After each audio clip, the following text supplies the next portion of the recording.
this is my stepping stone into being strong, into understanding that food is fuel, and to knowing that like my macros are my macros and I am going to eat them because they make me feel good, they make me look good. And I think you really helped me mentally in that aspect.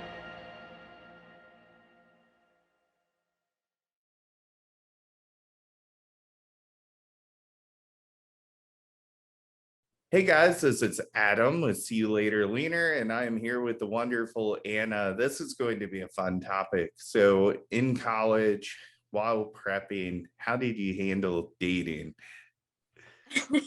All right, so this one's a fun one. So I actually started transitioning into bodybuilding when I was dating my first boyfriend, and nonetheless, he was like very supportive of it. But it's also like it's a new idea, like you're doing something new. So I will say, like it takes a toll on like your relationship and aspects that you know going out to eat, like going out to drink, like going out to do things together and activities.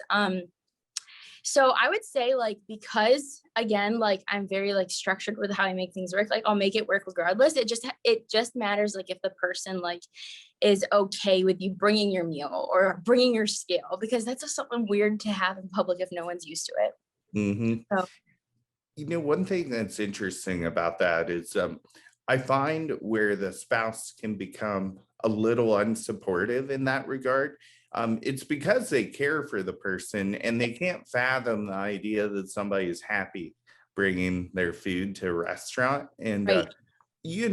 are we? I mean, yeah, we would absolutely love to order a burger and fries, right? And that's just normal behavior.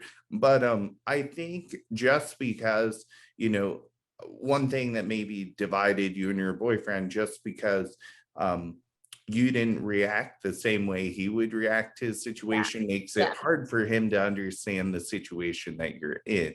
Right. Yeah. And And I that would, goes for a oh, lot of different things in relationships, like how someone apologizes or how they react to trauma in a relationship. yeah. Yeah.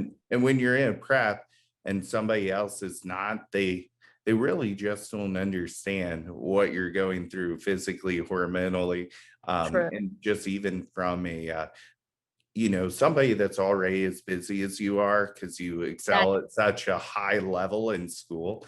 um you know there's you have this incredible time management thank you. system that I can tell you have it because when I email you your check-in, you're like back within like 2 or 3 minutes. And I Mhm. always wonder how fast you can type because like you type some pretty long emails pretty quickly. But second, I can send you something through Instagram and it might be the next day till you actually see it. So Yeah. just by that, I'm like, she either gets a ton of DMs or she schedules things well. Right. And I know it's number two. You probably Yeah. get a ton of DMs also, but at that point, I'm like, she manages time very well. Right. So you definitely do that with your partners that you've dated through the prep as well. And I would say that that is like something super hard for people to understand. Not that like people haven't, because I've had some amazing like support system throughout the past couple of years of competing, but I also haven't been like, I mean, I just communicate it. Like I say, like, listen, I'm busy, like this is my schedule. Like, and I like blocking out, and I'm a very independent person too. So I like blocking out time for my significant other versus like I can't see someone every single night. Like it won't Yeah. work. Like I like doing my thing. When you said that, I laughed because I got this sense, very independent woman, and some guys get very intimidated by that. And they worry, oh my God, why doesn't she want to spend time with me? And it's like, well, this girl has like multiple goals stacked Right. on top of Right. goals. So I do think the person who like comes into your life should be like pushing you forward and like supporting you, and like just like competing should be an asset to your life. So I do think like it takes like time and communication for like the right person to like really understand what you're doing. But for the most part, like I feel like if someone didn't get it, like we wouldn't be able to work. Have you found that you pair better with just very driven people that have just as much on their plate because they kind of understand it? Yes, 100%. Like, they don't necessarily need to compete because I think that almost like clashes. Mhm. Um, but I do think that someone who is just as driven and has their own, like, you do you, I do me, and then we'll talk about it later. So like I feel like you kind of have to have your separate things, but very like similar interests at the same time. Yeah, I feel like if they're bored at home with a lot of free time, they're going to want to spend that with you. And if they're fully available all the time and you're not, that can really clash. So I definitely wanted to bring that up.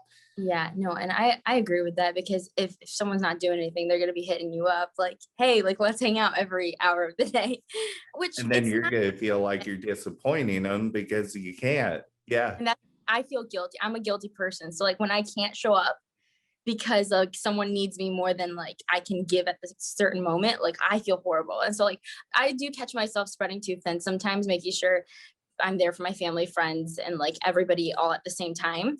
But like then again, like I give everything 120%. So if they're important to me, like they're gonna know they're important, like prep or not. Yeah. Uh yeah. But I remember you saying you had a story about your Yeah. dating. So, Or dating. when I had moved into Columbus, I actually did start dating a competitor. And, it was, and that's actually where a lot of the questions I asked kind of stemmed from because at that point in time, even though I worked out, I didn't really have like the diet side down. I was actually a trainer at the gym where I met my previous partner. And it was hard to understand what she was going through, and then magically I ended up competing about a couple years after we had called things Oh, off. And then really? it was funny because it brought back a lot of, oh my god, I know exactly what she was going through now. And I'm obviously married and very happy in my current situation, but back then, I think that was one of the big things that divided us because I wasn't able to really understand like what she went through because all of my clients were general like weight loss clients at that point in time. Oh my goodness. Well, would you say like your prep when were you married to Sarah when you were? I was, yeah. So Okay. actually, it was funny because I said I would never compete, and then within a couple years of going out to bars together, having pizza every weekend, I thought, I'm stronger than I've ever been, but I also look worse than I ever have in my gym lifetime, Yeah. and so that put another urgency on losing weight, which Okay. when I lost my first amount of weight, I think I went from 225 down to like 198. I did that for a vacation, and then I did like essentially, no one called it reverse dieting back then, but I add calories slowly. We called it metabolic building. Right. So that was where I started getting a lot more of my nutrition knowledge. So I reverse dieted and then I dieted down to like, I think 174 for my first show. Oh wow.